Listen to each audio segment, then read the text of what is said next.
പിതാവിന്റെയും പുത്രന്റെയും പരിശുദ്ധാത്മാവിന്റെ നാമത്തിൽ ആമേൻ. അമ്മേ പരിശുദ്ധമ്മേ, അമ്മേ പരിശുദ്ധമേ, ദൈവമാതാവേ, കൃപാസനത്തിലൂടെ ഞങ്ങൾക്കും ഞങ്ങളുടെ ദേശത്തിനും അമ്മ മധ്യസ്ഥം തേടി തന്ന എല്ലാ അനുഗ്രഹങ്ങൾക്കും കൃപകൾക്കും ഞങ്ങളിപ്പോൾ ഹൃദയം നിറഞ്ഞ നന്ദി പറയുന്നു. അമ്മേ പരിശുദ്ധമേ, അമ്മേ പരിശുദ്ധമേ, ദൈവമാതാവേ, 2004 ഡിസംബർ 7 തീയതി ഉച്ചകഴിഞ്ഞ് 2:30 കൃപാസനത്തിൽ സംഭവിച്ച അമ്മയുടെ പ്രത്യക്ഷപ്പെടലിനെ കുറിച്ച് തിരുസഭയ്ക്ക് സമർപ്പിച്ചിരിക്കുന്ന പഠനരേഖകളുടെ മേൽ സഭാത്മകമായ പഠനം ആരംഭിക്കുവാൻ ഞങ്ങൾ പ്രാർത്ഥിക്കുന്നു. അമ്മേ പരിശുദ്ധമേ, ഭൂസ്വർലോകങ്ങളുടെ രാജ്ഞിയായ അങ്ങേയ്ക്ക് ഭൗമസംരക്ഷണത്തിനായി പ്രപഞ്ചപ്രകൃതിയെ തന്നെ തിരുസഭ പ്രതിഷ്ഠിക്കുവാൻ ഈ പ്രത്യക്ഷീകരണം വഴി ഇടയാക്കണമേ. അമ്മേ പരിശുദ്ധമേ, അമ്മേ പരിശുദ്ധമേ, ജപമാല മാതാവേ, സകല പ്രാർത്ഥനകളോടും ചേർത്ത് ഞങ്ങളിപ്പോൾ പ്രാർത്ഥിക്കുന്ന ഈ കുടുംബത്തിന്റെ പ്രത്യേക നിയോഗം മക്കളെ.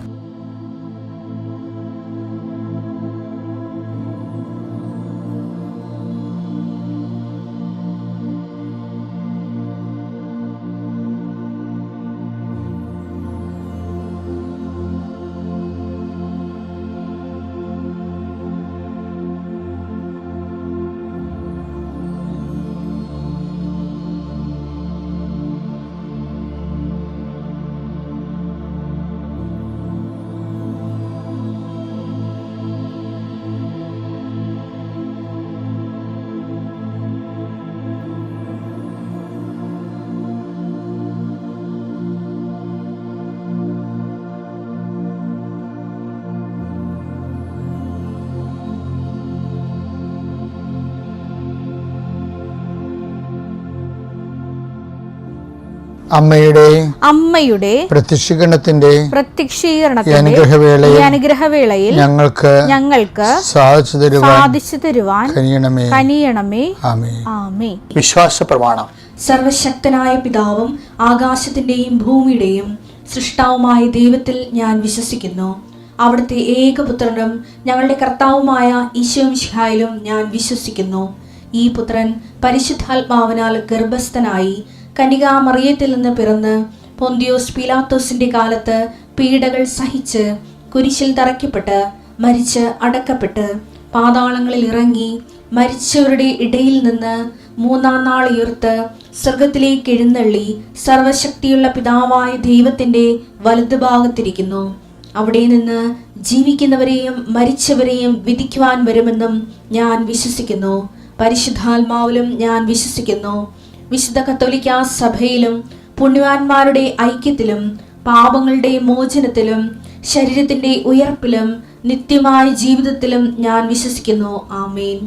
സ്വർഗ്ഗസ്ഥനായ ഞങ്ങളുടെ പിതാവേ, അങ്ങയുടെ നാമം പൂജിതമാകണമേ. അങ്ങയുടെ രാജ്യം വരണമേ. അങ്ങയുടെ തിരുമനസ് സ്വർഗത്തിലെ പോലെ ഭൂമിയിലും ആകണമേ. അന്നു വേണ്ടുന്ന ആഹാരം ഇന്ന് ഞങ്ങൾക്ക് തരണമേ. ഞങ്ങളോട് തെറ്റ് ചെയ്യുന്നവരോട് ഞങ്ങൾ ക്ഷമിക്കുന്നത് പോലെ ഞങ്ങളുടെ തെറ്റുകൾ ഞങ്ങളോടും ക്ഷമിക്കണമേ. ഞങ്ങളെ പ്രലോഭനത്തിൽ ഉൾപ്പെടുത്തരുതേ, തിന്മയിൽ ഞങ്ങൾ രക്ഷിക്കണമേ. ആമേൻ. നന്മ നിറഞ്ഞ മറിയമേ, സ്വസ്തി. കർത്താവ് അങ്ങയുടെ കൂടെ സ്ത്രീകളിൽ അങ്ങ് അനുഗ്രഹിക്കപ്പെട്ടവളാകുന്നു. അങ്ങയുടെ ഉദരത്തിൻ ഫലമായി ഈശോ അനുഗ്രഹിക്കപ്പെട്ടവനാകുന്നു. പരിശുദ്ധ മറിയമേ, തമ്പുരാന്റെ അമ്മേ, പാപികളായ ഞങ്ങൾക്ക് വേണ്ടി ഇപ്പോഴും ഞങ്ങളുടെ മരണസമയത്തും തമ്പുരാനോട് അപേക്ഷിക്കണമേ. ആമേൻ. കർത്താവേ, നിന്റെ വിശുദ്ധ പൗരോഹിത്യത്തെ നീ മഹത്വപ്പെടുത്തണം. കർത്താവ്, സഭയിലുള്ള സാന്നിധ്യം നീ പ്രകടമാക്കണം. കർത്താവ്, ഇന്ന് അർപ്പിച്ച കുർബാനയുടെ യോഗ്യത എല്ലാ മക്കളെയും കർത്താവെ നിന്റെ ചിറകിന്റെ കീഴിൽ സ്വരുക്കൂട്ടരെന്ന് പ്രാർത്ഥിക്കുന്നു. കർത്താവിന്റെ തിരുമുറിവാണെന്ന് വലതുകരം നിന്റെ ശിരസിൽ വെക്കണെ പ്രാർത്ഥിക്കുന്നു. അടുപ്പിട പോലെ വൈതാക്കാലം പോലെ ദൈവികമായ ശക്തിയിലേക്ക് ആവശ്യക്കെട്ടെന്ന് പ്രാർത്ഥിക്കുന്നു. നിന്നെ അലട്ടുന്ന ഭാരങ്ങളും രോഗങ്ങളും യേശുവിന് നീങ്ങിപ്പോയിട്ടെന്ന് കൽപ്പിക്കുന്നു. കർത്താവ്, നിന്റെ തിരുശിലുവായ നീ ഉയർത്തണമെന്ന് പ്രാർത്ഥിക്കുന്നു. തിരുശിലുവായുടെ ശക്തിയാൽ രക്ഷാകരമായ ദൈവികമായ സൗഖ്യദായകമായ ശക്തി കുടുംബത്തെ ആവശ്യിക്കട്ടെ. നീ ഏത് ഭവനത്തിൽ പ്രവേശിച്ചാലും ആ ഭവനത്തിൽ സമാധാനം ആശംസിക്കാൻ അലച്ചത് കർത്താവെ, നിന്റെ ഉന്നതമായ നാമത്തിൽ നിന്റെ കുരിശ് എടുത്തിക്കൊണ്ട് ഞാൻ ഈ പ്രാർത്ഥന കൂടുന്ന കുടുംബത്തിൽ സമാധാനം ആശംസിക്കുന്നു. ആ സമാധാനത്തിന് ദൂതൻ അവിടെ ഉണ്ടെങ്കിൽ നിന്റെ സമാധാനം അവിടെ നിലനിൽക്കുന്ന അടച്ച കർത്താവെ, നീ തന്നെ കർത്താവെ, നിന്റെ അവരുടെ യോഗ്യതയാക്കാനല്ല ദൈവത്തിൻ്റെ കൃപയാൽ കർത്താവ് ഈ സമാധാനം അവർക്ക് അനുഭവിക്കാൻ ഇടയാക്കി പ്രാർത്ഥിക്കുന്നു. സാമ്പത്തിക സമാധാനം നഷ്ടപ്പെട്ടവരുണ്ട്, ബന്ധങ്ങൾ അറ്റുപോയതിൻ്റെ സമാധാനം നഷ്ടപ്പെട്ടവരുണ്ട്, ജോലി നഷ്ടപ്പെട്ടതിൻ്റെ സമാധാനം നഷ്ടപ്പെട്ടവരുണ്ട്, വിദ്യാഭ്യാസത്തിന് വേണ്ടത്ര മാർക്ക് കിട്ടാത്തതിൻ്റെ പേരിൽ സമാധാനം നഷ്ടപ്പെട്ടവരുണ്ട്, ഉന്നതമായ വിദ്യാഭ്യാസ യോഗ്യത ഇല്ലാത്തതുകൊണ്ട് സമാധാനം നഷ്ടപ്പെട്ടു പോയവരുണ്ട്. അങ്ങനെയവർക്ക് എല്ലാവർക്കും ജീവിതമാർഗം കാണിച്ചു കൊടുക്കുകയും കർത്താവ് വിദ്യാഭ്യാസ മേഖല കാണിച്ചു കൊടുക്കുകയും അവരുടെ കഴിവിനേക്കാൾ ഒരു ദൈവത്തിൻ്റെ കൃപ കൊണ്ട് അവരെ സെറ്റ് ചെയ്യാൻ കർത്താവ് ഇടവരുത്തുകയും ചെയ്യട്ടെ. ഇന്ന് നിൻ്റെ മാർഗത്തിലുണ്ടാകുന്ന എല്ലാവിധ ദോഷങ്ങളും യേശുക്രിസ്തു നാമത്തെ ഞാൻ ബന്ധിക്കുന്നു. എൻ്റെ പ്രിയപ്പെട്ട, നമ്മൾ നേരത്തെ കണ്ടത് ഇന്നലെയൊക്കെ കണ്ടില്ലേ, അതായത് ദൈവവിളി 2 തരമുണ്ട്. ഒന്ന് ഏൽപ്പിച്ചത്, ഈശോനെ ദൈവപിതാവ് ഏൽപ്പിച്ചതാണ്. അപ്പോൾ ഈശോ തന്നെ പറയുന്നുണ്ട്, എൻ്റെ പിതാവിനാൽ ആകർഷിക്കപ്പെടുന്നവരല്ല എൻ്റെ അടുത്ത് വരുമെന്നാണ്. അത് ആകർഷിക്കപ്പെടും. ഇപ്പം നമ്മൾ പലരും വരുന്നത് ആദ്യം തന്നെ എങ്ങനെയാണ് ആകർഷിച്ചിട്ടാണ് നമ്മൾ വരുന്നത്. പിന്നെ ലോങ് ടൈമിൽ അങ്ങനെ കുറച്ച് കഴിയുമ്പോൾ നമ്മൾ തന്നെ സ്വന്തമായിട്ട് ഒരു ആകർഷിപ്പില്ലാതെ ദൈവം തന്നെ ആകർഷിപ്പായിട്ട് നമ്മൾ തന്നെ ഏറ്റെടുത്ത് ചെയ്യും. അതാണ് ഏൽപ്പിച്ചതെന്ന് പറയുന്നത്. യോഹന്നാന്റെ സുവിശേഷം 6:44. എന്നെ അയച്ച പിതാവ് ആകർഷിച്ചാലല്ലാതെ ഒരുവനും എൻ്റെ അടുക്കിലേക്ക് വരാൻ സാധിക്കില്ല. എന്നെ അയച്ച പിതാവ് ആകർഷിച്ചാലല്ലാതെ ഒരുവനും എൻ്റെ അടുത്ത് വരാനാവില്ല. ഇപ്പം നിങ്ങൾ തന്നെ സാക്ഷി ഉടമ്പടി എടുത്തിരിക്കണേ. ചില ആൾക്കാർ ചില സാക്ഷ്യം കേട്ടിട്ടല്ലേ, സാക്ഷ്യം കേട്ട് പത്രം കണ്ട് ആകർഷിക്കും, ചില പത്രത്തിലെ സാക്ഷ്യം കണ്ട് ആകർഷിക്കും. ആദ്യം ഇങ്ങനെ ആകർഷിക്കുക, പിന്നെ അതിൻ്റെ അകത്ത് നമ്മൾ ആത്മാർത്ഥതയും വിശ്വസ്തയും കാണിക്കുമ്പോഴാണ് പിന്നെ നമ്മളെ ഏൽപ്പിക്കണത്. ഇപ്പം മറിയം എങ്ങനെ, മറിയം പക്ഷേ അമ്മയുടെ ദൈവവിളിയിൽ എല്ലാം ഏൽപ്പിച്ചതാണ് അവസാനം വരെ. അതായത് ഇപ്പം ഈശോനെ കുറിച്ച് നമ്മൾ പറഞ്ഞില്ലേ 17:4 എൻ്റെ പിതാവ് എന്നെ ഏൽപ്പിച്ച ജോലി ഞാൻ പൂർത്തിയാക്കി എന്ന് പറഞ്ഞ പോലെ മറിയത്തെയും ഈ ഈശോനെ ഗർഭം ധരിക്കുക എന്നുള്ള രക്ഷാകരമായ ദൗത്യം മറിയത്തെ ഏൽപ്പിച്ചതാണ്. എലിസബത്തിനെ ശുശ്രൂഷിക്കാൻ പോയ കാര്യവും മറിയത്തെ ഏൽപ്പിച്ചതാണ്. കന്യാകുമാരി എടുക്കാൻ പോയ കാര്യവും മറിയത്തെ ഏൽപ്പിച്ചതാണ്. എല്ലാ കാര്യവും ഏൽപ്പിച്ചതാണ്. അപ്പോൾ ദൈവവിളിക്ക് ഏൽപ്പിക്കുന്ന ഒരു പരിപാടിയുണ്ട്. അതിക്ക് മുമ്പ്, നമ്മളെ ഏൽപ്പിക്കുന്നതിന് മുമ്പ് അതിൻ്റെ അകത്ത് ആകർഷണമുണ്ട്. അത് ദൈവപിതാവിൻ്റെ ആകർഷണമാണ്. എന്താണത് പറയണത്?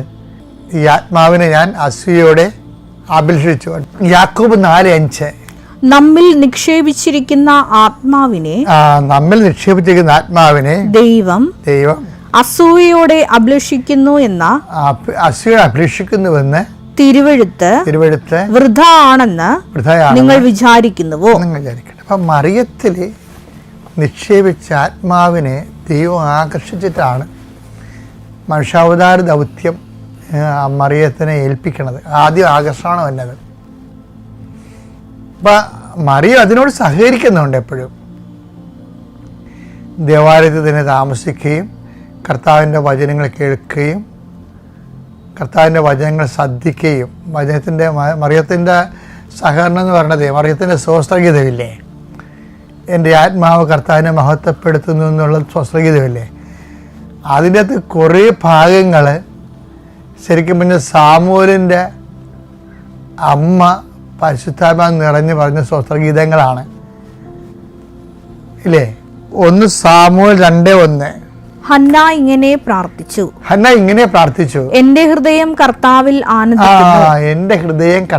ആനന്ദിക്കുന്നു, എന്റെ ശിരസ് കർത്താവിൽ ഉയർന്നിരിക്കുന്നു, എന്റെ അധരം ശത്രുക്കളെ പരിഹസിക്കുന്നു, എന്തെന്നാൽ അവിടുത്തെ രക്ഷയിൽ ഞാൻ ആനന്ദിക്കുന്നു. അപ്പൊ ഇതാണ് മറിയം സ്വസ്ത്രഗീതത്തിൽ പറയണത്. എടുത്തേ ലുക്കാ 1:46. മറിയം പറഞ്ഞു, എന്റെ ആത്മാവ് കർത്താവിനെ മഹത്വപ്പെടുത്തുന്നു, എന്റെ ചിത്തം എന്റെ രക്ഷകനായ ദൈവത്തിൽ ആനന്ദിക്കുന്നു. ഇത് 2 സെയിം അല്ലേ? അതിന്റെ അർത്ഥം എന്താ? അതിന്റെ അർത്ഥം ഈ 4 വയസ്സ് മുതൽ 12 വയസ്സ് വരെ മറിയം ദേവാലയത്തിൽ താമസിച്ചിരുന്നു. ആ കുഞ്ഞ് 4 വയസ്സ് തൊട്ട് 12 വയസ്സ് വരെ എല്ലാ ശനിയാഴ്ചയും ദേവാലയത്തിൽ വായിക്കുന്ന വചനങ്ങളെ മറിയം ശ്രദ്ധിക്കുന്നുണ്ടായിരുന്നു. അതിൽ സ്വസ്ത്രഗീതം ഉൾപ്പെട്ടിരുന്നു.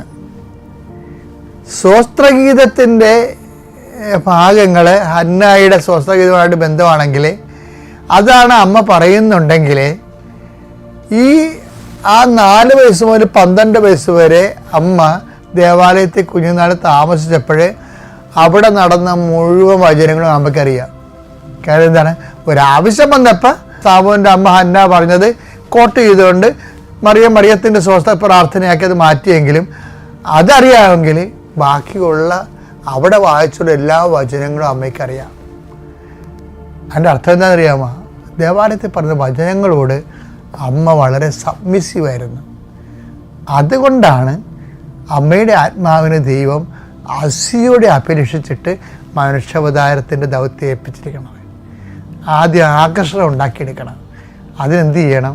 അതിനോട് നമുക്ക് ദൈവവചനത്തോട് നമുക്ക് പരിശുദ്ധ അമ്മയെപ്പോലെ അഭിനിച്ച് തോന്നണം.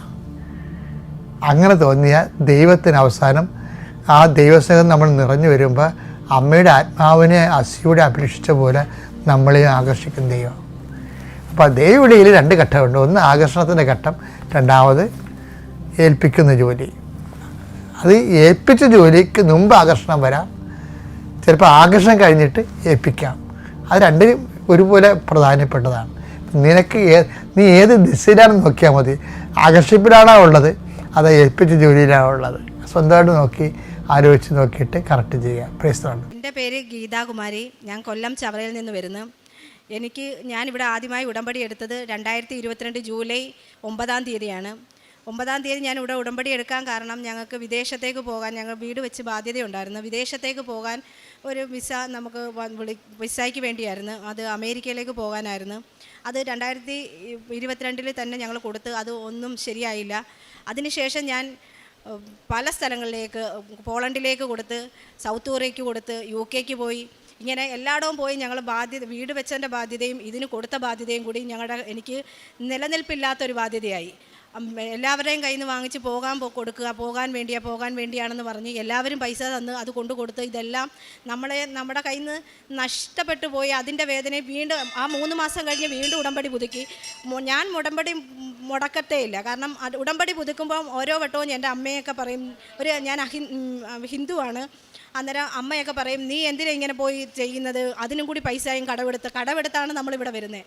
അന്നേരം കടവ് ബാധ്യതയായിട്ട് നീ വന്ന് ഇവിടെ വന്ന് ഇത് ചെയ്യുമ്പം വീണ്ടും ഓരോ മാസവും ഓരോ ഉടമ്പടി പുതുക്കുമ്പോഴും ഞാൻ മാതാവിനോട് പറയും, മാതാവേ എനിക്കറിയാം അമ്മ എനിക്ക് വലിയ കാര്യം സാധിച്ചു തരുമെന്ന്. കാരണം എനിക്ക് തീർച്ചയായും അമ്മയോട് ഞാൻ എപ്പോഴും പറയും, അമ്മ എനിക്ക് തരുന്ന വലിയ കാര്യം. എൻ്റെ ഭർത്താവ് പറയും, എല്ലാവരും ചോദിക്കും, എന്നെ അറിയുന്ന എല്ലാവരും ചോദിക്കും, എന്തിന് നീ ഇങ്ങനെ പോകുന്നു? കാരണം ഒരു ദിവസം, എല്ലാ ആഴ്ചയിലും ഒരു ദിവസം ഞാനിവിടെ വരും. ഞായറാഴ്ച ദിവസം അച്ഛൻ്റെ ധ്യാനം കേൾക്കും, ഞാൻ വീട്ടിൽ പോകും. പിറ്റേ ആഴ്ചയാകുമ്പോൾ പൈസ കാണത്തില്ല. എവിടുന്ന് ആരെങ്കിലും അന്ന് ശനിയാഴ്ച ഞാൻ പറയും, മാതാവേ നാളെ വരാൻ എൻ്റെ കയ്യിലില്ല പൈസ കേട്ടോ എന്ന് ഞാൻ മാതാവിനോട് പറയുന്നു. എവിടുന്നെങ്കിലും പൈസ കിട്ടും. ഞാൻ ആ പൈസയും കൊണ്ട് ഇവിടെ വരും. ബാക്കി വീട്ടിൽ ഒരു കാര്യം നടന്നില്ലെങ്കിലും ഞാൻ മാതാവിൻ്റെ അടുത്ത് വരും, മാതാവിനെ കാണും, മാതാവിനോട് കരയും, പറയും. ഇവിടെ എന്നെ അറിയാത്ത ആരുമില്ല, കാരണം എല്ലാവർക്കും എന്നെ അറിയാം. ഞാൻ എല്ലാ ആഴ്ചയിലും മുടങ്ങാതെ ഇങ്ങനെ വന്നുകൊണ്ടിരിക്കുന്ന വ്യക്തിയായിരുന്നു. അന്നേരം എനിക്ക് അത്രയും വിശ്വാസമാണ്. കാരണം അതിന് എനിക്ക് ബാധ്യതകൾ കൂടെ വീട്ടിൽ എന്നെ എല്ലാവരും വഴക്ക് പറയുക. കാരണം ബാധ്യത കൂടി, പിന്നെ ജോലിയില്ലാത്ത അവസ്ഥ, ഹസ്ബൻഡിന് ജോലിയില്ല, എനിക്ക് ജോലിയില്ല, പിന്നെ ലോണിൻ്റെ ബാധ്യത, ലോൺ വന്ന് ജപ്തി നോട്ടീസ് വരെ വന്ന് അതുമായിട്ട് ഞാൻ വീണ്ടും അച്ഛനെ കാണാൻ വന്നു. അച്ഛൻ്റെ അടുത്ത് വന്നിട്ട് പറഞ്ഞ അച്ഛനെ കണ്ട് ഭവനം വിറ്റ് നമുക്ക് അത്രയ്ക്ക് ബാധ്യതയെന്ന് പറഞ്ഞാൽ ആരോടും അത് പറയാൻ പറ്റത്തില്ല. നമ്മുടെ ആ ഒരു മാനസികാവസ്ഥ. ഇവിടെ വന്നിരിക്കുന്ന മാത്രമേ ഉള്ളൂ എനിക്ക് സമാധാനം. ഏറ്റവും സമാധാനം എന്ന് പറയുന്നത് ഇവിടെ വന്ന് നിന്ന് ആ ഒരു ദിവസം ഞാൻ സന്ധ്യയാവാതെ പോകത്തില്ല. രാത്രിയാവും വീട്ടിൽ ചെല്ലാൻ, എങ്കിലും ഞാൻ പോകത്തില്ല. കാരണം ഇവിടെ ഇരിക്കും, മാതാവിൻ്റെ അടുത്ത് വന്നിരുന്ന് കരയും. എന്നിട്ട് മാതാവ് എല്ലാം അമ്മ എനിക്ക് സഹായിച്ചു തരും. എന്നിട്ട് ചോദിക്കുന്നവരോടെല്ലാം ഞാൻ പറയുന്നത് എന്തുവാന്ന് പറയാം, എൻ്റെ അമ്മ എനിക്ക് വലിയൊരു കാര്യം സഹായിച്ചു തരാനിരിക്കുക, അത് മതി എനിക്ക്. എല്ലാവരും ചോദിക്കും, എന്തിനു പോകുന്നു, ഇങ്ങനെയാണോ? ഈ ബാധ്യത എന്ന് പറഞ്ഞ് കൂടി വന്നപ്പം ഇതെന്തുകൊണ്ട് 2 വർഷത്തിന് മുമ്പ് നീ ഇത് ചെയ്തില്ല, അല്ലെങ്കിൽ വസ്തു വിറ്റില്ല, എന്തുകൊണ്ട് ഭവനം വിൽക്കാത്ത, ചോദിക്കാൻ എന്ന് വെച്ചാൽ പോളണ്ടിൽ പോകാൻ കൊടുത്ത്, UK പോകാൻ കൊടുത്ത്, പിന്നെ സൗത്ത് കൊറിയയ്ക്ക് കൊടുത്ത്. എനിക്ക് തന്നെ അറിഞ്ഞുകൂടെ എവിടെല്ലാം ഞാനും ഹസ്ബൻഡും കൂടി കൊടുക്കാൻ ഇൻ്റർവ്യൂ വരും, ഇൻ്റർവ്യൂ പാസ്സാവും, അല്ല തോറ്റുപോകും. എവിടെ ഇൻ്റർവ്യൂ നടത്തിയാലും ഞങ്ങൾ ഫോണിൽ കൂടി ഇൻ്റർവ്യൂ നടത്തിയാലും ഞങ്ങൾ തോറ്റുപോവുകയാണ്. എന്നിട്ട് ഞങ്ങൾ വീണ്ടും എവിടെ പോകാൻ വേണ്ടി വീണ്ടും കൊടുക്കും. പിന്നെ ഞാൻ ഒന്നാം നിയോഗമായി വെച്ചത് എനിക്ക് അമേരിക്കയിലെ വിസ പാസ്സാക്കി തരണമെന്നാണ്. ആ നിയോഗം എല്ലാ പ്രാവശ്യം പുതുക്കുമ്പോഴും ഞാൻ അത് തന്നെ എഴുതി വെക്കും. പക്ഷേ അത് നടക്കുമെന്ന് ഞങ്ങൾക്ക് അറിയത്തില്ല. കാരണം അതിൻ്റെ നിർത്തി വെച്ചേക്കുകയാണെന്നാണ് പറയുന്നത്. നമ്മൾ കൊടുക്കുന്നപ്പം പറയും അത് നടക്കത്തില്ല. പക്ഷെ ഞാൻ അമ്മയെടുത്ത് ഒന്നാം നിയോഗം അതാ വെച്ചേക്കുന്നത്. ആ നിയോഗം ഞാൻ മാറ്റിയിട്ടേ ഇല്ല. എൻ്റെ പുതുക്കലിനെല്ലാം ആ നിയോഗം ഒന്നാമത് വെച്ചിട്ട് ബാക്കി ബാധ്യത കൂടിയമ്മേ, പിന്നെയും എൻ്റെ ദുഃഖങ്ങൾ ഞാൻ പറയും. എന്നിട്ട് അമ്മയോട് ഞാൻ പറയാം, അമ്മേ എനിക്ക് അമ്മ വലിയ കാര്യം ഏതോ സാധിച്ചു തരാനുണ്ട്. എനിക്ക് ആ വിശ്വാസം 100% എൻ്റെ മനസ്സിലുണ്ട്. ഞാൻ ഒരു പൊടി പോലും ഒരു ഇഞ്ച് പോലും ഞാനത് കളയത്തില്ല. എൻ്റെ ഹസ്ബൻഡിനോട് പറയാം. അന്നേരം ഹസ്ബൻഡ് എന്നോട് ചോദിക്കും, ഇവിടെ ഞാൻ തീർത്ഥാടനത്തിന് വന്ന് പ്രാർത്ഥിച്ചിട്ട് പോകും, പിന്നെ നമ്മുടെ ജപമാല റാലിക്ക് വന്നിട്ട് പോയിട്ട് ചെല്ലുമ്പോൾ എന്നോട് ഹസ്ബൻഡ് ചോദിക്കുന്നത് കിട്ടിയോ ഈ പ്രാവശ്യം എല്ലാം എന്ന് ചോദിച്ച് ഓരോ വട്ടം ചെന്ന് കയറുമ്പോൾ എന്നോട് ചോദിക്കുന്ന ഒരു ചോദ്യമാണ്, പോയപ്പോൾ എല്ലാവർക്കും കിട്ടിയോ എന്ന്. ഞാൻ പറഞ്ഞാൽ എനിക്ക് കിട്ടി, എൻ്റെ മാതാവ് എൻ്റെ കൂടെ വന്നിട്ടുണ്ട് എന്ന് പറയുമ്പോഴും ഞാൻ അമ്മയോട് പറയാം, അമ്മേ മാതാവ് തന്നേന്ന് എനിക്ക് തെളിവ് സഹിതം അമ്മ കാണിച്ചു കൊടുക്കണം. അദ്ദേഹത്തിന് എനിക്ക് തെളിവ് സഹിതം കാണിച്ചു കൊടുക്കണം. എൻ്റെ അമ്മയ്ക്ക്, എൻ്റെ സഹോദരങ്ങൾക്ക്, എന്നോട് ചോദിച്ച ഏതൊരു വ്യക്തികൾക്കും എനിക്ക് തെളിവ് സഹിതം അമ്മ കാണിച്ചു കൊടുക്കണം എന്ന് ഞാൻ പ്രാർത്ഥിക്കും. എന്നിട്ട് ഞാൻ ഭയങ്കരമായിട്ട് കരയുകയും ചെയ്യും. കാരണം മാതാവിൻ്റെ വീട്ടിൽ കിടന്നും കരയുക. കാരണം നമ്മുടെ ഇത് വിറ്റ് കഴിഞ്ഞാൽ പോലും തീരാത്ത ബാധ്യതകളിലോട്ട് മാറിക്കഴിഞ്ഞു ഞങ്ങളുടെ അവസ്ഥ. അങ്ങനെ 5 സെപ്റ്റംബർ 5 ഞങ്ങളുടെ വീടിൻ്റെ താക്കോല് കൊടുക്കുക. 6 തീയതി ഇറങ്ങത്തില്ല, 7 ഞങ്ങൾ അവിടെ നിന്ന് ഇറങ്ങുമെന്ന് പറഞ്ഞു. ഞങ്ങളുടെ വീട്ടിൽ നിന്ന് ഇറങ്ങും. പിന്നെ ഞങ്ങൾക്ക് തിരിച്ചു വന്ന് കയറാൻ വീടില്ല. ഞങ്ങൾ കൊൽക്കത്തയ്ക്ക് പോവുക.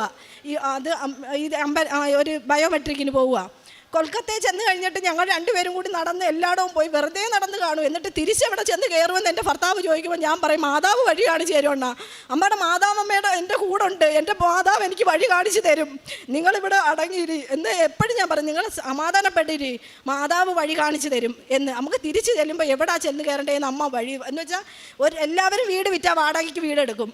അതൊരു ലോകത്ത് നടക്കുന്നത്. പക്ഷേ ഞാൻ വീട് വിറ്റിട്ട് ഞങ്ങളുടെ സാധനം പോലും ഇറക്കിയില്ല. ഞങ്ങൾക്ക് കൊണ്ടുപോകേണ്ടത് മാത്രമായിട്ട് ഞങ്ങൾ അവിടെ നിന്ന് ഇറങ്ങി പോയിട്ട് തിരിച്ച് വരുമ്പോൾ ഞാൻ അവരോട് പറഞ്ഞു, ഞങ്ങൾ വന്നിട്ട് ഇതെല്ലാം മാറ്റിക്കോളാം എന്ന് പറഞ്ഞാണ് അവിടെ നിന്ന് ഇറങ്ങി ഞങ്ങൾ കൊൽക്കത്തയിൽ ചെന്ന് 7 തീയതി രാത്രിയിൽ അവിടെ റൂം എടുത്ത് താമസിച്ച് 8 തീയതി 2:30 ഞങ്ങൾക്ക് ബയോമെട്രിക്കിൻ്റെ ടൈം. 2:30 ബയോമെട്രിക്കിന് ടൈം കയറി താഴെ വന്ന് അകത്തോട്ട് കയറിയിട്ട് ഞങ്ങൾ അകത്ത് കയറി ഇതെല്ലാം ചെയ്തപ്പോൾ ഹസ്ബൻഡ് ബാക്കിൽ, ഞാൻ ഫ്രണ്ടിൽ. ഞങ്ങൾക്ക് 2 പേർക്കും 2 സ്ഥലത്താണ്. എൻ്റെ ബയോമെട്രിക് കഴിഞ്ഞ് ഞാൻ തിരിഞ്ഞു നോക്കിയതും ജോസഫ് അച്ഛൻ അവിടെ നിൽക്കുന്നു.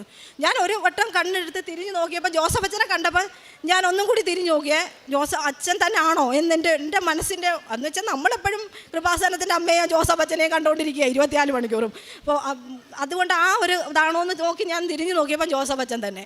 അന്നേരം എനിക്കാണെങ്കിൽ എനിക്ക് കണ്ടതല്ല, എൻ്റെ ഹസ്ബൻഡിനെ കാണിച്ചോളാൻ വയ്യ. അതാണ് എനിക്കുള്ള വിശ്വാസം എന്ന് പറഞ്ഞാൽ ഞാൻ അമ്മയോട് പറഞ്ഞിട്ടുണ്ട്, അമ്മേ എനിക്ക് സെപ്റ്റംബർ 8 തീയതി അമ്മ കഴിഞ്ഞ 2023 ഞാൻ പറഞ്ഞു അമ്മയെടുത്ത്, അമ്മയുടെ ജന്മദിനത്തിൽ എനിക്കൊരു സമ്മാനം അമ്മ തരണേ അമ്മേ എന്ന് ഞാൻ എപ്പോഴും പറയുമായിരുന്നു. അതിനുള്ള ഒരു വർഷം ഞാൻ ഒരുങ്ങിക്കോളാം, 1 വർഷം കൊണ്ട് ഞാൻ അമ്മയുടെ മകളായി ജീവിക്കാം എന്ന് ജീവിച്ചുകൊണ്ട് ഞാൻ അമ്മയോട് പറയാം, അമ്മേ എനിക്ക് അമ്മയുടെ സുഗന്ധാഭിഷേകം കിട്ടിയാൽ മതി, അല്ലെങ്കിൽ അമ്മയുടെ എന്തെങ്കിലും ഒരു മണം അല്ലെങ്കിൽ എന്തെങ്കിലും എനിക്ക് കാണിച്ചു തരണേ. എന്നിട്ട് ഞാൻ വിചാരിക്കും എൻ്റെ പ്രാർത്ഥന നടക്കാത്തത് കൊണ്ടായിരിക്കും, അല്ലെങ്കിൽ എൻ്റെ പ്രാർത്ഥനയ്ക്ക് ഉള്ളിലൊന്നും വരാത്തത് കൊണ്ടാണോ അമ്മ എൻ്റെ അടുത്ത് വരാത്തത് എന്നൊക്കെ ചിന്തിക്കും. പക്ഷേ എന്നാലും ഞാൻ പിന്നെയും പറയും, എൻ്റെ മാതാവ് എനിക്ക് വലിയ കാര്യം സാധിച്ചു തരും. മാതാവ് എനിക്ക് എല്ലാവരോടും പറയുന്നവരോട് ഞാൻ പറയും, എനിക്ക് വലിയ കാര്യം സാധിച്ചു തരും. എല്ലാ ദിവസവും മുടങ്ങാതെ ഞാൻ ഞങ്ങളുടെ അടുത്തുള്ള പള്ളിയിൽ പോകും. എല്ലാ സന്ധ്യ 7 മണി മുതൽ 8:30 വരെ അവിടെ ഇരുന്ന് പ്രാർത്ഥിക്കുക. കാണുന്നവരെല്ലാം ചോദിക്കും, ആ കൊച്ചിൻ്റെ പ്രാർത്ഥന അത്രയ്ക്ക് വലിയതാണ്. ഒരു ക്രിസ്ത്യൻസ് പോലും പോകത്തില്ല. പക്ഷേ ഒരു ഹിന്ദുവായ ഞാൻ എല്ലാ ദിവസവും ഇവിടെ ഉടമ്പടി പുതുക്കാൻ വരുമ്പോൾ അപ്പുറത്തും ഇരിക്കുന്ന ക്രിസ്ത്യൻസ് അവരുടെ ഉടമ്പടിക്കകത്ത് എഴുതി വെക്കും, പള്ളിയിൽ പോയോ അങ്ങനെ ചോദിക്കുമ്പോൾ എനിക്ക് അത് കിട്ടി, ആ പേപ്പർ കിട്ടിയെങ്കിൽ എനിക്ക് അത് എഴുതാമായിരുന്നു എന്ന് എൻ്റെ മനസ്സിൽ തോന്നിയിട്ടുണ്ട്. കാരണം ഞാൻ എല്ലാ ദിവസവും 1 മണിക്കൂറോളം 1 മണിക്കൂർ 2 മണിക്കൂറും സമയം ദൈവത്തിന് വേണ്ടി കരുതി വെച്ചേക്കുന്ന സമയം. പിന്നെ എൻ്റെ ജപമാലയിൽ അകട ജപമാല തന്നെ ചൊല്ലിയാണ് ഞാൻ പ്രാർത്ഥിക്കുന്നത്. ഈ ഒക്ടോബർ 1 മുതൽ 31 വരെ ഞാൻ അഖണ്ഡ ജപമാല ചൊല്ലിയേ പ്രാർത്ഥിക്കത്തുള്ളൂ. എത്ര സമയം കണ്ടെത്തിയാലും ഇല്ലെങ്കിലും എവിടെയെങ്കിലും ആ ടൈം എനിക്ക് ദൈവത്തിന് വേണ്ടിയുള്ള ടൈം ഞാൻ ഒരു പൊടിയും പാഴാക്കി കളഞ്ഞിട്ടില്ല. അങ്ങനെ പ്രാർത്ഥിക്കുന്നതിൻ്റെ ഫലം എനിക്ക് മാതാവ് തന്നതാണ് ഞാൻ 100 വട്ടവും വിശ്വസിക്കുന്നത്. കാരണം എൻ്റെ പ്രേക്ഷിത പ്രവർത്തനം എന്ന് വെച്ചാൽ പോകുന്നത് എവിടെയാണ്, ആശുപത്രിയിൽ പോയി ക്യാൻസർ രോഗികളെ കാണത്തുള്ളൂ. അവിടെ കീമോ ചെയ്ത് കിടക്കുന്ന എല്ലാ വ്യക്തികളെയും പോയി എല്ലാ ആഴ്ചയിലും പോയി കാണും. എല്ലാവരോടും എല്ലാ ആഴ്ചയിലും അവിടെ പോയി കാണും. കാരണം എനിക്കൊരു വണ്ടിയുണ്ട്. ഞാൻ എവിടെ പോകുന്നതെന്ന് ആരും അറിയത്തില്ല. കാരണം വണ്ടി എടുത്തു കഴിഞ്ഞാൽ പ്രത്യക്ഷീകരണ പ്രാർത്ഥനയാണ് ചെല്ലുന്നത്. അത് ചൊല്ലി എവിടെ ചെന്ന് ഇപ്പം പോകുന്നത് എവിടെയാണെന്ന് വെച്ചാൽ അവിടെ പോയി അമ്മയെ കണ്ട് എല്ലാവരെയും കണ്ട് അമ്മയുടെ പ്രാർത്ഥനയും ചൊല്ലിക്കൊണ്ടാണ് പോകുന്നത്. കാരണം വണ്ടി എടുക്കുന്നത് എനിക്ക് ഭയങ്കര ഹരമാണ്. കാരണം വണ്ടി എടുക്കുമ്പം പ്രത്യക്ഷീകരണ പ്രാർത്ഥന ഓട്ടോമാറ്റിക് എൻ്റെ വായിലാണ്. പിന്നെ അത് നിർത്തതേ ഇല്ല. കാരണം എവിടെ ഞാൻ പോകുന്നു, ഇപ്പോൾ എത്ര ദൂരം പോകുന്നു അത്രയും നല്ലത്. കാരണം അത്രയും നേരവും എനിക്ക് പ്രത്യക്ഷീകരണ പ്രാർത്ഥന ചെല്ലാം. വീട്ടിൽ മറ്റേത് നമ്മൾ വൈകിട്ട് 5 വെളുപ്പിന് 5:30 വൈകിട്ടും പ്രാർത്ഥിക്കും. പിന്നെ അല്ലാതെ ജപമാല ചെല്ലും വീട്ടിൽ ഇരുന്നാൽ. പക്ഷെ പുറത്ത് പോയ അമ്മയുടെ പ്രത്യക്ഷീകരണ പ്രാർത്ഥനയുള്ളൂ നമ്മൾ ചെല്ലത്തോളും. അന്നേരം ഞാൻ ഇതെല്ലാം കണ്ട് ഹസ്ബൻഡ് ഇത് കണ്ട് ഒരു പറയുന്നത് ഞാനൊരു ഇതിന് അഡിക്റ്റാണെന്നാണ് പറയുന്നത്. ഇതിനൊരു അഡിക്റ്റായ അത് എന്നാ പറയുന്നത്. ഇത്രയൊന്നും പാടില്ല, ഇങ്ങനൊന്നും ഒരിക്കലും പാടില്ല എന്ന് പറഞ്ഞു തരും. എന്നിട്ട് ഞാൻ പറയില്ല, എനിക്ക് അമ്മ വലിയ കാര്യം സാധിച്ചു തരും, എനിക്ക് വലിയ കാര്യം സാധിച്ചു തരാൻ അമ്മയ്ക്ക് കഴിയും എന്ന് ഞാൻ പ്രാർത്ഥിച്ച് ഞങ്ങൾ പോയി അച്ഛനെ കണ്ടപ്പോൾ എനിക്ക് അച്ഛനെ കണ്ടതിൻ്റെ അല്ല, അച്ഛനെ കണ്ടതിനേയും കാട്ടി ഇത് എൻ്റെ ഹസ്ബൻഡിനെ എനിക്ക് കാണിച്ചു കൊടുക്കണം. അന്നേരം അച്ഛനങ്ങ് പോകുമല്ലോ എന്ന് താമസിച്ച് ഹസ്ബൻഡ് അവിടെ നിന്ന് ഇറങ്ങി വരാൻ താമസിച്ച് പെട്ടെന്ന് തന്നെ ഞങ്ങൾ താഴെ ഇറങ്ങി വന്നപ്പോൾ അച്ഛൻ എന്തായാലും അവിടെ നിൽക്കും. ഞാൻ ഒളിപ്പം പിടിച്ചുകൊണ്ട് വന്നിട്ട് അന്നേരം അച്ഛൻ എന്നെ കണ്ടപ്പോൾ ഉടനെ മോളെ നമ്മൾ എവിടെ വെച്ചാൽ കണ്ടേ? അന്നേരം ഞാൻ പറഞ്ഞു അച്ഛാ നമ്മൾ കൃപാസനത്തിൽ വെച്ചല്ലേ കണ്ടേ എന്ന് ഞാൻ പറഞ്ഞ് അത് മാത്രം ഞങ്ങൾ തമ്മിൽ സംസാരിച്ചോളൂ. അന്നേരം മോൾ എന്നാ പോകുന്നത്? ഞാൻ പറഞ്ഞു ഇൻ്റർവ്യൂ 19-ാം തീയതി അച്ഛാ. അച്ഛൻ ബ്ലസ് ചെയ്ത് തന്നെ. അത് കഴിഞ്ഞ് എനിക്ക് ബ്ലസ് ചെയ്യുന്നത് അച്ഛനെ ആദ്യമായിട്ടല്ല, ഞാനിവിടെ വന്നിടയ്ക്ക് എനിക്ക് അച്ഛൻ്റെ ബ്ലസ്സിംഗ് ഒക്കെ വാങ്ങിക്കുന്നുണ്ട്. അതുകൊണ്ട് അത് കുഴപ്പമില്ല. എൻ്റെ ഹസ്ബൻഡിനെ എനിക്ക് ബ്ലസ് ചെയ്യിപ്പിക്കണം. അതാണ് എൻ്റെ ഒരു ഭയങ്കര ആഗ്രഹം. എൻ്റെ ഹസ്ബൻഡിനെ എനിക്ക് ബ്ലസ് ചെയ്യിപ്പിക്കണം. ഞാൻ ഉടനെ തന്നെ ഹസ്ബൻഡിനെ വിളിച്ചിട്ട് ഞാൻ പറഞ്ഞു അച്ഛൻ വന്നു. എന്നാൽ എൻ്റെ ഹസ്ബൻഡ് ചോദിച്ച് ഏത് ടി വിയിലൊക്കെ കാണുന്ന അച്ഛനോ? ഞാൻ പറഞ്ഞു കൃപാസനത്തിൻ്റെ അച്ഛനെ ടി വിയിലും യൂട്യൂബിലും എണ്ണം കണ്ടുകൊണ്ടിരിക്കുക, ഞാനതല്ലേ വെച്ചുകൊണ്ടിരിക്കുന്നത്. അന്നേരം ആ അച്ഛനോ? ഞാൻ പറഞ്ഞു അച്ഛൻ വന്ന്. അന്നേരം ഞങ്ങൾ താഴെ ഇറങ്ങിയപ്പോൾ അച്ഛൻ അവിടെ നിൽക്കുന്നു. ഞാൻ ഉടനെ കൊണ്ടുവന്ന് ഹസ്ബൻഡിനെ കാണിച്ചിട്ട് പറഞ്ഞു അച്ഛാ ഇതാ. അന്നേരം അച്ഛൻ എനിക്ക് ഇവിടെ വന്ന് ഞാൻ പ്രാർത്ഥിക്കുമ്പോൾ ഒരു കാര്യം പറയുമായിരുന്നു, എൻ്റെ ഹസ്ബൻഡിന് കണ്ണിന് കാഴ്ചക്കുറവുണ്ട്. ഞാൻ എല്ലാ ദിവസവും തൈലം ഇടും. ഈ തൈലം വിശ്വാസ പ്രമാണം ചൊല്ലി ഇട്ട് കൊടുക്കും. അത് അത് ഇടുകയൊക്കെ ചെയ്യും, പറയുകയും ചെയ്യും, ഇടുകയും ചെയ്യും. ഇട്ടിട്ട് പറയുന്നത് എന്നോട് എന്തുവാണെന്നറിയാമോ? പിന്നെ ഇത് മാറുമോ, എൻ്റെ കണ്ണിൻ്റെ കാഴ്ച കിട്ടുമോ? ഞാൻ പറഞ്ഞു കിട്ടും. പക്ഷേ ഞാൻ പറഞ്ഞു നിങ്ങൾ വന്ന് ഉടമ്പടി എടുത്തെങ്കിൽ അച്ഛൻ ബ്ലസ് ചെയ്താൽ ഉറപ്പായിട്ട് മാറും. ഇതാ ഞാൻ പറഞ്ഞു കൊടുക്കുന്നത്. അന്നേരം ഉടമ്പടി എടുക്കാൻ വരത്തില്ല, അതിന് നമുക്കും അറിയാം. പക്ഷേ എന്ന് വെച്ചാൽ ആൾ കൂടുതലുള്ളടത്ത് ആൾക്കൂട്ടത്തിൽ വന്ന് നിൽക്കത്തില്ല, ഒറ്റയ്ക്ക് പോയി നിൽക്കുന്ന ഒരു വ്യക്തിയാണ്. അന്നേരം എവിടെ വെച്ച് കണ്ടാലും അച്ഛൻ്റെ അടുത്ത് ആൾക്കാരുണ്ടെങ്കിൽ ഒരിക്കലും ആ ഹസ്ബൻഡ് അച്ഛൻ്റെ അടുത്തോട്ട് വരത്തില്ല. ആൾക്കൂട്ടം നിൽക്കുകയാണെങ്കിൽ ഹസ്ബൻഡ് ഒഴിഞ്ഞ് മാറി നിൽക്കുക, അവർക്ക് കിട്ടട്ടെന്നേ വിചാരിക്കത്തുള്ളൂ. അവിടെ വന്നപ്പോൾ ഞാനും അച്ഛനും ഹസ്ബൻഡും മാത്രമേ ഉള്ളൂ. അച്ഛൻ വന്നിട്ട് അച്ഛൻ പറഞ്ഞ് എന്താ ഞാൻ താമസിച്ചതെന്ന് പറഞ്ഞപ്പോൾ ഹസ്ബൻഡ് പറഞ്ഞ് ഞാൻ കണ്ണിൻ്റെ കാര്യമൊക്കെ അങ്ങ് മറന്നുപോയി. അന്നേരം ഈ കണ്ണിന് കാഴ്ചക്കുറവുള്ള കാര്യമൊക്കെ ഞാൻ അച്ഛനെ കണ്ടപ്പോൾ ഇതെല്ലാം മറന്നുപോയി. കാരണം ഞാനേതോ വേറെ ലോകത്താണ് നിൽക്കുന്നത്. കണ്ണ് അച്ഛനെ ബ്ലസ് ചെയ്യിപ്പിക്കണമെന്നൊക്കെ. പക്ഷേ അന്ന് ഹസ്ബൻഡ് പറഞ്ഞു എൻ്റെ കണ്ണിന് ചുവപ്പുണ്ടെന്ന് അവർ ചോദിച്ചെന്ന് പറഞ്ഞു. അന്നേരം അച്ഛൻ കണ്ണിൽ കൈവച്ച് പ്രാർത്ഥിച്ചപ്പോഴാണ് ഞാൻ മാതാവേ ഞാനത് പറഞ്ഞല്ലോ, എൻ്റെ ഹസ്ബൻഡിനെ കണ്ണിന് കണ്ടോ. ഞാനന്നേരം ഹസ്ബൻഡിനെ അച്ഛൻ ബ്ലസ് ചെയ്യുകയും ചെയ്തല്ലോ, എനിക്ക് വയ്യ. അന്നേരം ഹസ്ബൻഡിൻ്റെ പാസ്പോർട്ടിനും ബ്ലസ് ചെയ്തിട്ട് മോളെ എല്ലാം നടക്കും, അച്ഛൻ പ്രാർത്ഥിച്ചോളാം, പേരും ചോദിച്ചു അച്ഛൻ. അത് കഴിഞ്ഞ് അന്ന് മുതൽ പിന്നെ ഞാൻ പിന്നെ നിലത്തൂടല്ല. കാരണം ഹസ്ബൻഡോട് പറയുന്നത് ഞങ്ങൾ അവിടെ നിന്ന് ചെന്നൈയിലോട്ട് വരിക. കാരണം വീടില്ലല്ലോ വന്ന് കയറാനാണ്. വീട്ടിൽ വന്നിട്ട് പിന്നെ തിരിച്ചു പോയാൽ മതി 19-ാം തീയതി ഇൻ്റർവ്യൂവിന്. ഞാൻ പറഞ്ഞു ഹസ്ബൻഡിനോട് പറഞ്ഞു നമ്മൾ അവിടെ പോയിട്ടെന്ത് കാര്യം, എവിടെ ചെന്ന് കയറും, നമുക്ക് ഇവിടെ ഹോട്ടലിൽ റൂം എടുത്ത് താമസിക്കാം. 19-ാം തീയതി വരെ ഞങ്ങൾ അവിടെ താമസിച്ച് ഹസ്ബൻഡ് ഞങ്ങൾ രണ്ടുപേരും മാത്രം.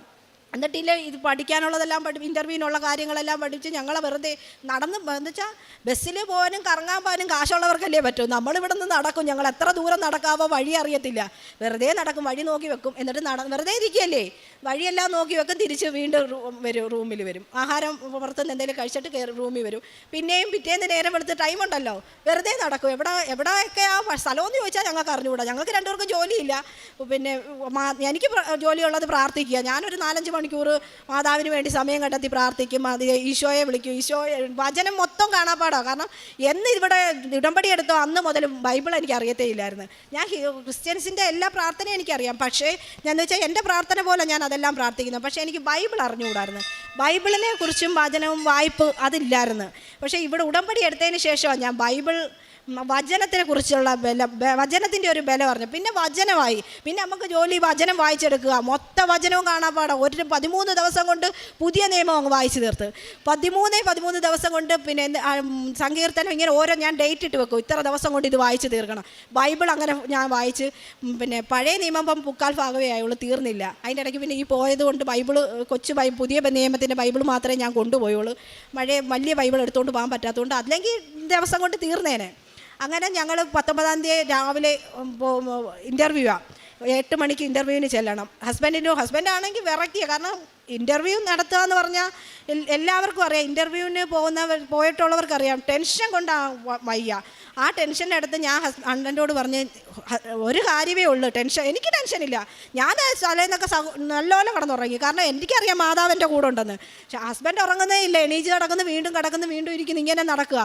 ഞാൻ പറഞ്ഞു ഒരു മാർഗ്ഗമേ ഉള്ളൂ മാറാൻ. അമ്മയുടെ അച്ഛൻ ഇവിടുന്ന് തന്ന എനിക്ക് പ്രാർത്ഥിച്ച് തന്നെ ഒരു കാശ് രൂപമുണ്ട്, അതെടുത്ത് കൊടുത്തിട്ട് ഞാൻ പറഞ്ഞു പോക്കറ്റിലോട്ട് വെച്ചിട്ട് അതിൽ പിടിച്ചോ, അത് മതി, അത് മാത്രം മതി, അതും കൊണ്ടുപോയാൽ മതി.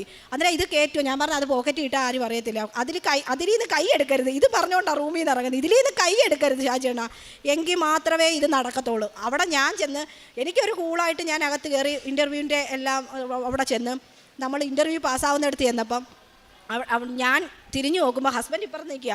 ഹസ്ബൻഡിൻ്റെ അടുത്ത് നോക്കിയാൽ ഹസ്ബൻഡിലെ പോക്കറ്റിൽ കൈവച്ചുകൊണ്ടിരിക്കുക. ഞാൻ ഉടനെ പറയും, മാതാവേ കണ്ടോ, ഇനി ആ വിശ്വാസം അമ്മ തകർക്കല്ലേ അമ്മേ, കാരണം ഞാൻ എന്തായാലും അമ്മയുടെ വിശ്വാസിയാണ്, ഹസ്ബൻഡിൻ്റെ വിശ്വാസം അമ്മ തകർക്കല്ലേ. അച്ഛനെ കണ്ടു കഴിഞ്ഞപ്പോഴേ ഹസ്ബൻഡിന് ഞാനത് പറഞ്ഞുകൊണ്ടിരിക്കുക, മാതാവ് കണ്ടെന്ന് ഉറപ്പാക്കിയത് കണ്ടോ എന്ന് ഞാനിങ്ങനെ ചോദിച്ചുകൊണ്ടിരിക്കുമ്പം ഹസ്ബൻഡ് ആ ഒരു ഉള്ളിൽ ഇങ്ങനെ ഇരിക്കുക, ഇത് ഞാൻ തിരിഞ്ഞ് ഞങ്ങളുടെ ഇൻ്റർവ്യൂ ടൈം ആയപ്പോൾ ഹസ്ബൻഡ് അതിനകത്ത് പിടിച്ചുകൊണ്ടിരിക്കുക. അന്നേരം ഞാൻ പ്രാർത്ഥിച്ചിട്ട് ദൈവത്തെ മഹത്വപ്പെടുത്താൻ എന്നെ ഇടയാക്കണേ എന്ന് പ്രാർത്ഥിച്ചുകൊണ്ടിരിക്കുമ്പോൾ ഇത് നോക്കിയപ്പോൾ ഇതാ. അന്നേരം ഞാൻ പിന്നെ മാതാവേ കണ്ടോ, ഇനി ഇത് തോറ്റുപോയാൽ അദ്ദേഹം എന്തായാലും ചോദിക്കും, കണ്ടോ നീ തന്നിട്ട് പോലും തോറ്റുപോയില്ലയോ എന്നുള്ള ഒരു പേടി കൊണ്ട് ഞാൻ മാതാവേ അമ്മ കാണുന്നുണ്ടല്ലോ, എന്നെയല്ല വിശ്വാസം വേണ്ട, ഞാൻ വിശ്വാസിയാണല്ലോ, അമ്മ എൻ്റെ ഭർത്താവിനെയും കൂടി വിശ്വാസത്തിലേക്ക് എടുക്കണേ എന്ന് പ്രാർത്ഥിച്ചിട്ട് ഞങ്ങൾ പോയി. ഇൻ്റർവ്യൂ ഞങ്ങൾ പാസ്സായി തിരിച്ചു വന്ന്. ഇപ്പോൾ ഇറങ്ങി ഞങ്ങൾ പുറത്തിറങ്ങി രണ്ടുപേരും പരസ്പരം മിണ്ടാതെ ഇറങ്ങി വന്ന് നിന്നിട്ട് ഞാൻ പറഞ്ഞു, കണ്ടോ ഞാൻ പറഞ്ഞില്ലേ മാതാവുണ്ടെന്ന്.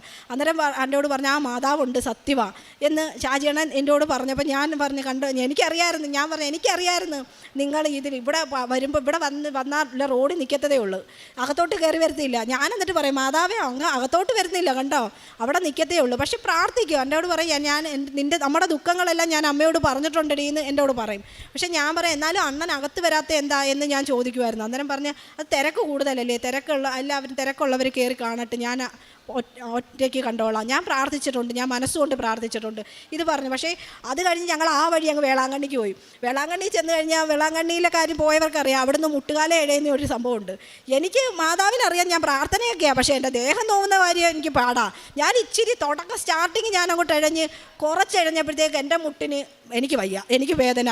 അന്നേരം ഞാൻ പറഞ്ഞു തൊരഞ്ഞ് പൊട്ടി പോകുമല്ലോ, മാതാവിനറിയാം എൻ്റെ അവസ്ഥ. അല്ലെങ്കിൽ മാതാവിനറിയാം ഞാൻ ഇങ്ങനെയൊക്കെ പ്രാർത്ഥിക്കും, അവൾ എൻ്റെ കൂടെ പ്രാർത്ഥിക്കുമെങ്കിലും ഇത് ഇങ്ങനെയുള്ള കാര്യങ്ങളൊന്നും ചെയ്യത്തില്ല. ഞാൻ നോക്കുമ്പോൾ എന്നെയും കാട്ടി മുമ്പേ ഹസ്ബൻഡ് ഇഴയുന്നു, മുട്ടുകാല ഇഴഞ്ഞ് അങ്ങ് വരും. ഞാനന്നേരം മാതാവ് എന്തോ ഞാൻ ഈ കാണുന്നേ എന്ന് ഞാൻ അമ്മയോട് ചോദിക്കുക. അമ്മ ഓരോ കഴിയും തോറും ഞാൻ ചോദിക്കുന്നു, അമ്മ ഇതെന്തോ ഞാൻ ഈ കാണുന്നത്, കണ്ടോ എൻ്റെ ഹസ്ബൻഡ്. ഇനിയിപ്പോൾ ഞാനെന്തിനാ അമ്മ ഹസ്ബൻഡ് പോരായോ, ഇത്രയും വലിയ വിശ്വാസത്തിലേക്ക് എടുത്ത് തന്ന ഞാനല്ലേ അമ്മ. അന്നേരം പിന്നെ അത് മതി എനിക്ക്.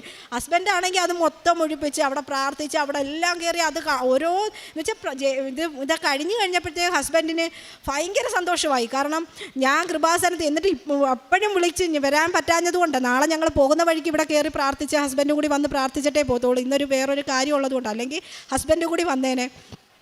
അന്നേരം എന്നോട് പറയുന്നത് നീ പറഞ്ഞില്ലയോ, സാക്ഷ്യം പറഞ്ഞില്ലയോ എന്ന് ചോദിച്ചുകൊണ്ടിരിക്കുക. ഞാൻ പറഞ്ഞില്ല, പറയാൻ കയറുന്നതേ ഉള്ളെന്ന്. അന്നേരം അത്രയ്ക്കെന്ന് വെച്ചാൽ ഒരു കാര്യം ഞാൻ എല്ലാവരോടും പറയുന്നത്, മാതാവ് കാര്യം സാധിച്ചു തരുന്നില്ല, നമ്മൾ എഴുതിയ ഒരു കാര്യം അമ്മ സാധിച്ചു തരുന്നില്ല എങ്കിൽ ഓർത്തോ നിങ്ങൾക്ക് വലിയൊരു കാര്യം സാധിച്ചു തരാനിരിക്കുക. ഏറ്റവും വലുത് 3 മാസം കൊണ്ട് നടക്കുന്ന ഒരു കാര്യമല്ല, വർഷങ്ങൾ. കാരണം ഇന്ന് എനിക്ക് ഉടമ്പടി എടുക്കണ്ട അമ്മയടുത്ത്. ഉടമ്പടി എടുത്ത് ഞാൻ ഉടമ്പടിയിലാണ് ജീവിക്കുന്നത്. ഇനി ഞാൻ മരണം വരെ ഉടമ്പടിയിലായിരിക്കും. എനിക്ക് ഇനി ഉടമ്പടി പുതുക്കേണ്ട കാര്യമില്ല. കാരണം പുതുക്കുന്നത് അത് തെറ്റിക്കുന്നവർക്കാണ്. 6 കാര്യം അമ്മയോട് പറഞ്ഞ 6 കാര്യവും തെറ്റിക്കുന്നവർ മാത്രം ഉടമ്പടി പിന്നെയും പുതുക്കുക. ഞാൻ ഉടമ്പടിയിലാണല്ലോ. പക്ഷെ എന്നെ സംബന്ധിച്ചിടത്തോളം ഞാൻ ഉടമ്പടിയിലാണ്. എൻ്റെ അമ്മയോട് ചെയ്ത 6 കാര്യം ഞാൻ തെറ്റിക്കത്തില്ല. കാരണം അമ്മയായിട്ട് അത്രയ്ക്ക് ഒരു ആത്മബന്ധം. അമ്മയോട് അടുക്കും തോറും 3 മാസം കൊണ്ടൊന്നും അല്ല. 3 മാസം നമുക്ക് കാര്യം സാധിച്ചു തരുന്ന ചെറിയ കാര്യങ്ങളാണ്. നമുക്ക് വലിയ കാര്യം സാധിച്ചു തരാനുണ്ടെങ്കിൽ അമ്മ കാലതാമസം എടുക്കും. കാരണം നമ്മളെ അത്രയും ഒരു വലിയ കാര്യത്തിന് വേണ്ടി അമ്മ നമ്മളെയും അതേ കണക്കാക്കി എടുക്കും. ആ മകളാക്കി വളർത്തിയെടുക്കും. അത് തീർച്ചയായിട്ടും 100% ഉറപ്പാണ്.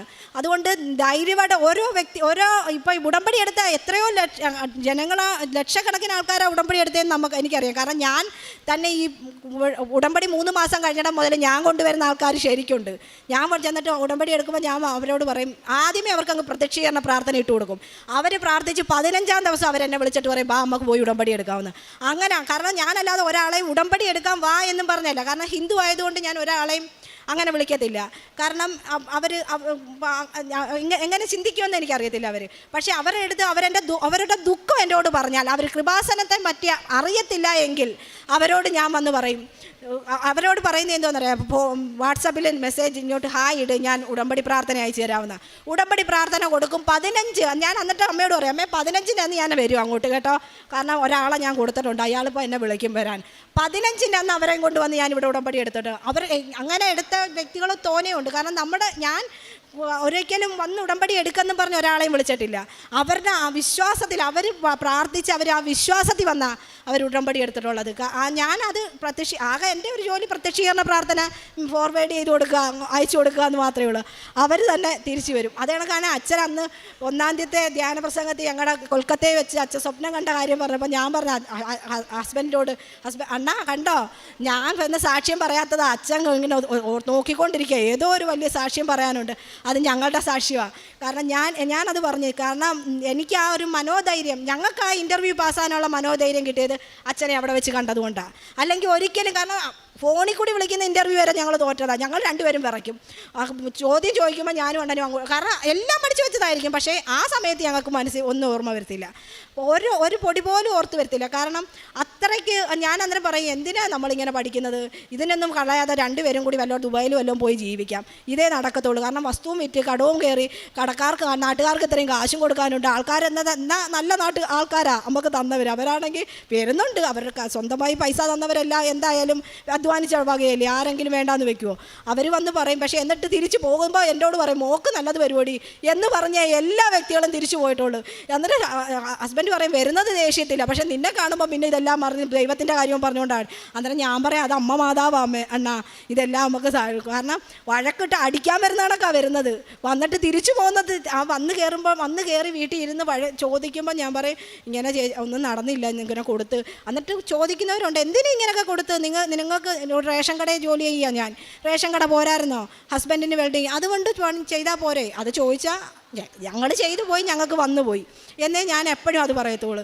പിന്നെ പക്ഷേ അത് വന്നതുകൊണ്ട് മാത്രം മാതാവിനെ ഞാൻ ഒരിക്കലും മുടങ്ങാതെ 3-ാം മാസം എന്നിട്ട് നടക്കാത്തപ്പോൾ ഇപ്പം 2 വർഷം കൊണ്ട് നമുക്ക് നടക്കുന്നില്ലല്ലോ ഒന്നും.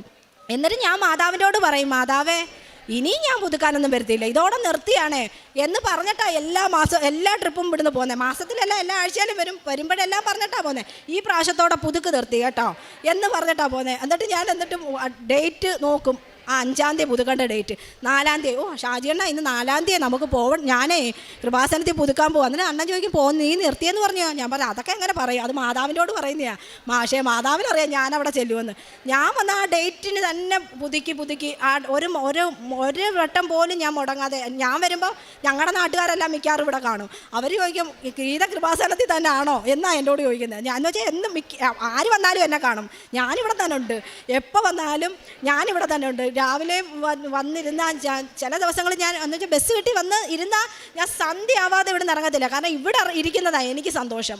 വീട്ടിൽ ചെന്ന് കഴിഞ്ഞാൽ എൻ്റെ വേദനകളുടെ ഇതല്ലേ. പിന്നെ പ്രാർത്ഥിക്കും ഞാൻ. പ്രാർത്ഥന എന്ന് പറഞ്ഞാൽ അത് പറയാൻ പറ്റത്തില്ല. അത് ഞാൻ മാതാവിനോടുള്ള ഉടമ്പടിക്കകത്ത് ഞാൻ ചെയ്ത ഒരു കാര്യമാണ്. മാതാവേ, ഞാൻ ഒരു അമ്മയ്ക്ക് വേണ്ടി ഞാൻ അമ്മയും പിന്നെ ഈശോയോടും എനിക്ക് അത്ര അടുപ്പമായിരുന്നു. അതുകൊണ്ട് തന്നെ ഇത് നടത്തി ഞങ്ങൾ നാളെ അങ്ങനെ ഞങ്ങളുടെ വിസ പാസ്സായി. ഞങ്ങൾ നാളെ അമേരിക്കയ്ക്ക് പോവുകയാണ്. US ഞങ്ങൾക്ക് വിസ പാസ്സായത്. മാതാവിനും തിരുകുമാരനും എത്ര നന്ദി പറഞ്ഞാലും എത്ര നന്ദി പറഞ്ഞാലും എനിക്ക് മതിയാവത്തില്ല. കോടാനുകോടി നന്ദി.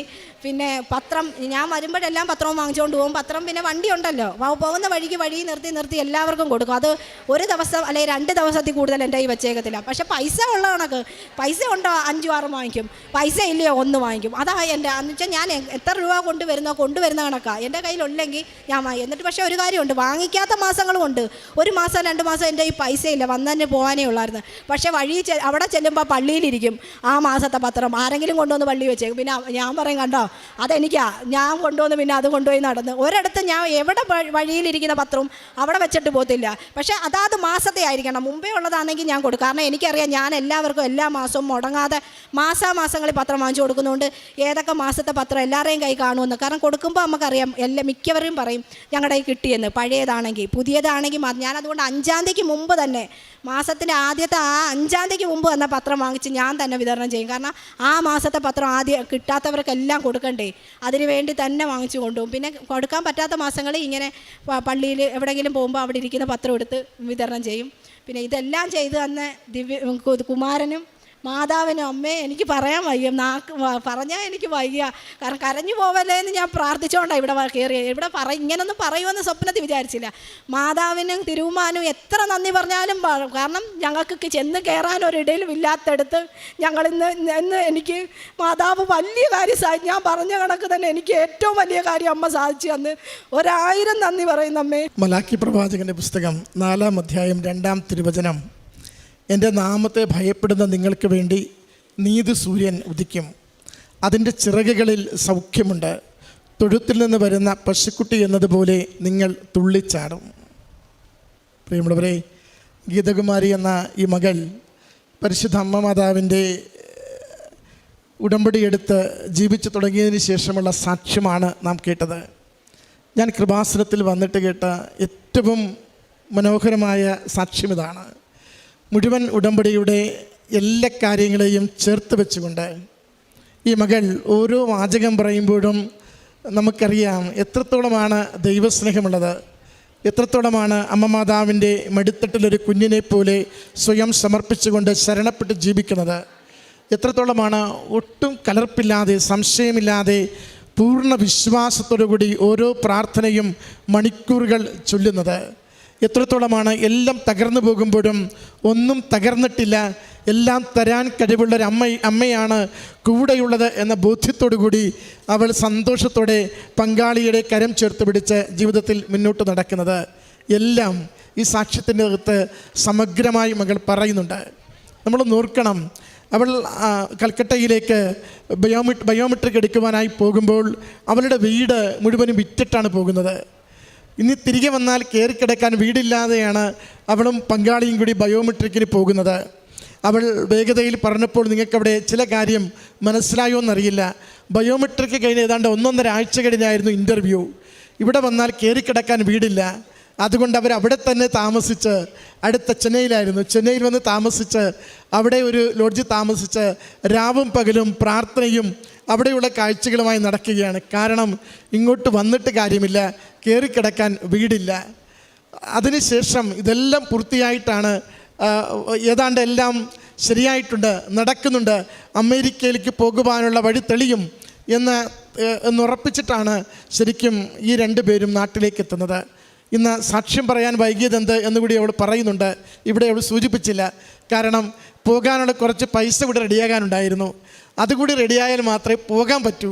അതുകൊണ്ട് അതിന് നടക്കുമോ ഇല്ലയോ, ഇനി എവിടെ ചോദിക്കും, ഈ വിഷമം കൊണ്ട് കുറച്ച് ദിവസം നടന്നെങ്കിലും അവൾ പറയുന്നുണ്ട്, അത്ഭുതകരമായിട്ട് ഒട്ടും പ്രതീക്ഷിക്കാതെ അമ്മ മാതാവ് നാളെ പോകുന്നതിനുള്ള എല്ലാ കാര്യവും ഈ ദിവസങ്ങളിലൊക്കെ ക്രമീകരിക്കുകയായിരുന്നു. പ്രിയമുള്ളവരെ, ഉടമ്പടി ജീവിതം ഇതാണ്. ഇത് ഒരു നടുക്കടലിലേക്ക് എടുത്തു ചാടുന്നത് പോലെ ജീവിതത്തിൻ്റെ മുഴുവൻ ഇല്ലായ്മയിലും വലിയ ഭാരങ്ങളിലും ഇനി അമ്മ മാതാവ് അമ്മയുടെ തോളിൽ വഹിച്ചുകൊണ്ട് എന്തൊക്കെയാണോ എവിടെയൊക്കെയാണോ വേണ്ടത് അത് മുഴുവനും നടത്തിത്തരുമെന്ന വലിയ വിശ്വാസമാണ്. 6-7 രാജ്യങ്ങളിലേക്കുള്ള വിസ പ്രോസസ്സ് നടത്തിയ കുടുംബമാണിത്. അവൾ പറയുന്നുണ്ട് എല്ലാം പരാജയപ്പെട്ടു, ഫോണിൽ വിളിച്ച് ചോദിക്കുന്ന ഇൻ്റർവ്യൂ പോലും പരാജയപ്പെട്ടു. അങ്ങനെ 8 നില പൊട്ടിയ ഒരു കുടുംബമാണ് ലോകത്തിലെ ഏറ്റവും പ്രയാസമേറിയ അമേരിക്കൻ വിസ ലഭിക്കുന്നതിന് വേണ്ടിയുള്ള ഇൻ്റർവ്യൂവിന് പോകുന്നത്. അതിന് കാണിച്ച ആ ചങ്കൂറ്റം തന്നെ വലുതാണ്. കാരണം ബാക്കി ഒത്തിരി രാജ്യങ്ങൾ സഹോദരി മകൾ പറയുന്നത് വളരെ എളുപ്പത്തിൽ ചെന്ന് പറ്റാവുന്ന അനേകർ പോയിക്കൊണ്ടിരിക്കുന്ന രാജ്യങ്ങളാണ്. അതെല്ലാം പരാജയപ്പെട്ടപ്പോൾ ആദ്യം എഴുതിയിട്ടത്, അത് ഓർക്കേണ്ട ഒരു വാചകമാണ്, എപ്പോഴൊക്കെ നിയോഗം പുതുക്കിയാലും ആദ്യത്തെ നിയോഗം, സാക്ഷ്യത്തിൻ്റെ ഉടമ്പടി പുതുക്കുമ്പോഴും ആദ്യത്തെ നിയോഗം അമേരിക്കൻ വിസയാണ്. അവൾ അതിലൊരിക്കലും വ്യത്യാസം വരുത്തിയില്ല. ആദ്യം മുതൽ അവസാനം വരെയും എഴുതിയിട്ട നിയോഗത്തിൽ ആദ്യത്തേത് എപ്പോഴും അമേരിക്കൻ വിസയാണ്. കിട്ടുമോ ഇല്ലയോ എന്നറിയത്തില്ല, കിടപ്പാടം വിറ്റുപോയി, കയ്യിൽ 5 പൈസ ഇല്ല. എങ്കിലും അമ്മ മാതാവിനോട് ആദ്യം ചോദിച്ചത് അവസാനം വരെയും വളരെ കൃത്യതയോടുകൂടി അവൾ ചോദിച്ചു കൊണ്ടിരുന്നു. അവൾ ഏറ്റവും സന്തോഷത്തോടെ പറഞ്ഞത്, അവിടെ ചെന്ന് കൽക്കട്ടയിൽ ബയോമെട്രിക് കഴിഞ്ഞ് ഇറങ്ങി വരുമ്പോൾ ജോസഫ് അച്ഛനെ കണ്ട കാര്യമാണ്. ജോസഫ് അച്ഛൻ താഴെ ഇറങ്ങി വരുന്നു. അച്ഛൻ ആ ദിവസങ്ങളിൽ അച്ഛൻ അമേരിക്കൻ വിസയ്ക്ക് വേണ്ടി അവിടെ ഉണ്ട്. ഞാൻ ഇവളോട് ചോദിച്ചത് അത് തന്നെയാണ്, സ്വപ്നം കണ്ടതായിരിക്കും അച്ഛൻ ഇവിടെ തന്നെ ഉണ്ടായിരുന്നല്ലോ എന്ന്. ഇല്ലില്ല, ഞാൻ കാണുകയും എന്നോട് സംസാരിക്കുകയും ചെയ്തെന്ന് പറഞ്ഞാണ് അവിടെ ബാക്കിയുള്ള വിശേഷങ്ങൾ പറയുന്നത്. അതവൾ സാക്ഷ്യപ്പെടുത്തുന്നുണ്ട്. അച്ഛനെ കണ്ടതാണ്. ഞാനൊരു സുഗന്ധാഭിഷേകം ചോദിച്ചപ്പോൾ എനിക്ക് അമ്മ മാതാവ് നൽകിയത് അച്ഛനെയാണ്. അച്ഛനെ കണ്ടതുകൊണ്ട് എൻ്റെ ബയോമെട്രിക്, എൻ്റെ ഇൻ്റർവ്യൂ അത് മുഴുവനും വിജയിച്ചെടുക്കാൻ സാധിച്ചു. പങ്കാളിയുടെ കണ്ണിൻ്റെ കാഴ്ചക്കുറവും പ്രശ്നവും അത് വലിയ തടസ്സമാകും, കിട്ടത്തില്ല എന്നൊരു ഭീതി ഉണ്ടായിരുന്നു. അപ്പോഴും ജോസഫ് അച്ഛനാണ് ആ പങ്കാളിയുടെ ശിരസിൽ കൈവച്ച് പ്രാർത്ഥിച്ചുകൊണ്ട് പറഞ്ഞത്, ഈ ബ്ലെസ്സിങ് നീ എപ്പോഴും സൂക്ഷിക്കണം, ഈ ബ്ലെസ്സിങ് നീ എപ്പോഴും സൂക്ഷിക്കണം, അതുകൊണ്ട് നീ പേടിക്കാതെ മുന്നോട്ട് പോയിക്കോളാൻ. പ്രിയമുള്ളവരെ, ഇതൊരു സാക്ഷ്യമാണ്. അമ്മ മാതാവിൻ്റെ പ്രത്യക്ഷീകരണത്തിൻ്റെ എല്ലാം തികഞ്ഞ ഒരു സമ്പൂർണമായ സന്തോഷത്തിൻ്റെ ഒരു സാക്ഷ്യമാണിത്. ഇത്രയും നല്ലൊരു അനുഗ്രഹം ഈ കുടുംബത്തിന് നൽകിയ അമ്മ മാതാവിനും തിരുക്കുമാരനും നന്ദി പറഞ്ഞുകൊണ്ട് കരഘോഷത്തോടു കൂടി നമുക്ക് ഈ സാക്ഷ്യം സമർപ്പിക്കാം.